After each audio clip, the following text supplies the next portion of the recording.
Hi guys, welcome back to Sanga Division. So ఇది day 40 review. So overall గా ఈ రోజు క్యాప్టెన్సీ కంటెండర్ జరిగింది. సో క్యాప్టెన్స్ కూడా ఇద్దరు అయ్యారు, ఒకరు గారు. సో ఈ వీక్ డబుల్ క్యాప్టెండర్స్. సో ఎవరెవరు కూడా చెప్తారు మీకు. సో ఆల్రెడీ మీకు తెలిసి ఉండదు, బట్ నా వర్షన్ మీకు చెప్పాలి కదా. అండ్ ఈ వారం ఈ క్యాప్టెన్సీ కంటెండర్ కి ఇద్దరిద్దరు చెప్పిన పేరుగా ఉండాలి. సో రమ్య గారు, శ్రీనివాస్ గారు, ఆయిషా గారు, మాధురి గారు, సుమనన్న మరియు గౌరవ్ గారు. అండ్ వీళ్ళేనా సుమనన్న, గౌరవ్ గారు, రమ్య గారు, రైట్, వీళ్ళే ఉంటారు. దాని తర్వాత వాళ్ళకి బయట కీస్ ఉంటాయి. ఆ కీస్ తీసుకొచ్చి వీళ్ళ బాక్స్, కెఫిన్ బాక్స్ అయితే ఉందో దాన్ని ఓపెన్ చేయాలి. సో ఆ బాక్స్లో వీళ్ళు ఉన్న తర్వాత ముగ్గురికి మూడు మనుషులు అయితే ఉంటారో వాళ్ళు దాచుకుంటారు. సో వాళ్ళకి ఒక లాక్ కీ ఉంటుంది, ఒక కోడ్ ఉంటుంది, అన్నీ ఉంటాయి. సో ఇవన్నీ తీసుకురావాలి. సో లాస్ట్ కేజీ బెల్ కొట్టాలి. దీంట్లో ఫస్ట్ వచ్చింది మాత్రం ఆయిషా గారు వస్తారు. సో ఆయిషా గారు వచ్చి కోడ్కి అవన్నీ తీసుకొస్తారు. బట్ ఏంటంటే తన సైట్ వల్ల తను ఓపెన్ చేయలేకపోతారు. సో చాలా చాలా చాలా చాలా బాగా ఏడుస్తారు. ఆయిషా గారు కొంచెం బాధ అనిపించింది. తన మిస్టేక్ చేసింది, తన మిస్టేక్ వల్లనే మాధురి గారు వీళ్ళిద్దరు క్యాప్టెన్ కాలేకపోయినామని కొంచెం మాధురి గారు కూడా చాలా ఫీల్ అయ్యారు. బట్ సెకండ్ అయితే గౌరవ్ దన్నదాన్ని ఓపెన్ చేస్తారు, వచ్చి బెల్లి కొడతారు. సో క్యాప్టెన్ గౌరవ్ అన్న సుమన్ అవుతారు. అండ్ ఫైనల్గా ఇంకొక అందరు అయిపోతే వస్తారబ్బా బయటికి రమ్య గారు.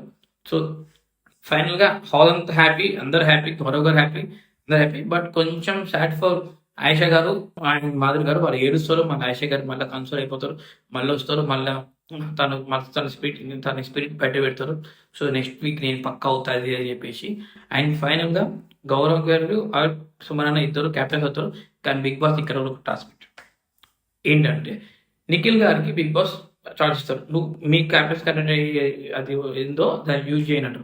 సో బిగ్ బాస్ ఆదేశాల మేరకు నిఖిల్ గారు ఎవరినో ఒక చూస్ చేసుకోవాలి కాబట్టి గౌరవ్ గారు చూస్ చేసుకున్నారు. సో ఈ చూస్ అనేది హౌస్ అందరూ మెచ్చుకుంటారు. ఎందుకంటే సో మనుషులు తనతో ఆడితే నిఖిల్కి కరెక్ట్ జోడి కాదనుకున్నాను, లేకపోతే తను థింక్ చేసిన విధానంలో పోటీ గట్టిగా ఉండాలి కాబట్టి గౌరవ్ గారు సెలెక్ట్ చేసుకున్నారు. సో నాకు కూడా చాలా బాగా అనిపించింది.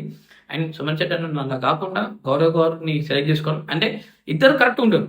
ఒక పోటీకి, ఒక క్యాప్టెన్స్కి పోటీకి ఇద్దరు కరెక్ట్గా ఉంటారు, వన్ సైడ్ కాకుండా ఉంటుంది.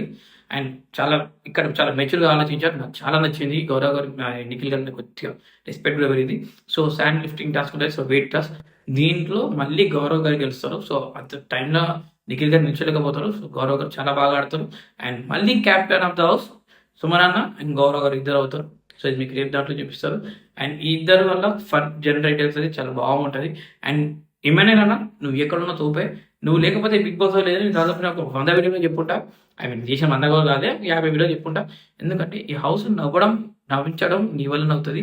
అండ్ అవతల వ్యక్తి ఈ హౌస్ మీద ఇంట్రెస్ట్ క్రియేట్ చేయడం నీ వల్ల. ఎందుకంటే నువ్వు ఒకటే దాంట్లో కాకుండా గేమ్ పరంలో ఆడుతూ అన్నిట్లో ఆడుతూ నెగిటివ్ చేసుకున్నా కానీ పట్టించుకో. కానీ ఒకటి నువ్వు ఇచ్చే ఫన్ మాత్రం నాకు ఇంకా చూడాలనిపిస్తుంది.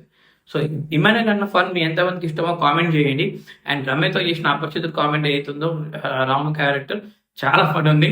అండ్ దాంట్లో అందరూ ఇన్వాల్వ్మెంట్ అవ్వడం, రీతు గారు కానీ, గౌరవ్ గారు కానీ, నిఖిల్ గారు కానీ, అంటే ఆయిషా గారు కానీ, ఇలాంటివి ఉంటేనే కదా బిగ్ బాస్ హౌస్లో చూడాలనిపించేది.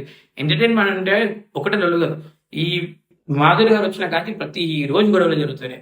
నిన్న రీతుతో గొడవ పెట్టుకుంది, మొన్న తనజతో గొడవ పెట్టుకుంది, అంతకుముందు కళ్యాణ్తో గొడవ పెట్టుకుంది, అంతకుముందు తెలిసిందే మీకు ఆయిషా గారితోనో ఎవరితో గొడవ పెట్టుకుంది. సో ఊరికి గొడవ పడితే కూడా చూడాలనిపించదు. సో గొడవతో పాటు ఎంటర్టైన్మెంట్ ఉండాలి, గొడవలు ఉండాలి. హౌస్లో గొడవ లేకపోతే టీఆర్పీ రాదు కాబట్టి. సో గొడవతో పాటు ఎంటర్టైన్మెంట్ ఉండాలి. అది ఇమాన్యుల్ అన్న ఒక్కడే భుజం చేసుకుంటుండో. సో ఇమాన్యుల్ అన్నకి కొంచెం సపోర్ట్ దొరికింది అనిపిస్తుంది. ఆయన రమ్య గారి వల్లనో ఆయిషా గారి మధ్యలో ఇమాన్యుల్ గారితో బాగుంటారు. సో ఇద్దరి మధ్యలో బాండింగ్ మంచిగా అనిపిస్తుంది. నేను అది ఇంకెక్స్టెంట్కి తీసుకెళ్ళి మాట్లాడదలుచుకోలేదు. అండ్ బాగుంది. సో ఇంకా ఫార్వర్డ్కి వెళ్ళి అండ్ గౌరవ్ గారికి తెలుగు నేర్పించాను చూడాలి. ఈరోజు సాటర్డే ఎపిసోడ్ షూటింగ్ అయితే జరిగింది. సో ఎవరు ఎలిమినేట్ అవుతారని మీకు రేపు పొద్దున ఖచ్చితంగా అప్డేట్ ఇస్తారు. మా పిల్లలు రేపు వస్తారు, మా పిల్లలు రేపు వచ్చి మీకు అప్డేట్ ఇస్తారు. సో అప్డేట్కి నేను వాళ్ళని ఎందుకు వాడుతున్నాను అంటే, మేము ఇంకా కొత్తగా కంటెంట్ క్రియేట్ చేయాలనుకుంటున్నాం. ఎప్పుడు చూసి నామకమే కాకుండా వాళ్ళతో కూడా చెప్పిస్తే ఒక కంటెంట్ లాగా ఉంటుంది. సో మాకు ఒక కొత్త ఐడియాస్ వస్తాయని చెప్పేసి. సో మా టీం అందరినీ మీరు ఎంకరేజ్ చేయండి. నేను ఎప్పుడైనా తప్పుగా మాడితే మమ్మల్ని క్షమించండి. అండ్ మాకు ఇంకేమన్నా ఉంటే నేర్చుకోవాలని చెప్పని నేర్చుకుంటాం. అంతకుమించి మాకు అండ్ ఎవరి మీద మాకు ఎలాంటి ఒపీనియన్స్ లేవు. సో శ్రీజ గారు ఉన్నారు, పోయినా కొంచెం ఏం తప్పుగా మాట్లాడలేదు. అండ్ మీరు తప్పుగా కూడా తీసుకోవద్దు. ఒకసారి మా వీడియో క్లియర్గా వినండి, చూడండి. అండ్ మా ఛానల్ సబ్స్క్రైబ్ చేసుకొని యూట్యూబ్లో, అండ్ ఇన్స్టాగ్రామ్ ఐడిని ఫాలో చేస్తానండి. అండ్ ఇన్స్టాగ్రామ్ ఐడి 1K దాటిపోయింది, ఇంకా ముందు ఫార్వర్డ్ అయిపోవాలని, మీ బ్లెస్సింగ్స్ ఎలా ఉండాలని. So we are happy. ఈ న్యూస్ మీతో షేర్ చేసుకున్నాను.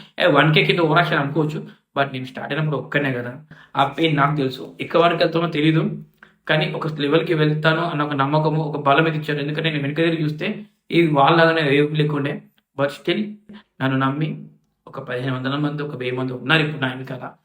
అది ఈ రోజున రేపున్నా అది ఒక బ్లెస్సింగ్ అనుకుంటా నేను. సో అది ఇంకా పెరగాలని కోరుకుంటున్నా. And thank you so much everyone. అలాగే యూట్యూబ్ కూడా ఇంకా బాగా మంచి పేరు రావాలని కోరుకుంటున్నాను. సో దీంతో పాటు కొత్త కంటెంట్ కూడా క్రియేట్ చేయాలనుకుంటున్నాను. అండ్ నాకు సపోర్ట్ చేస్తున్నాను. Thank you so much. Bye.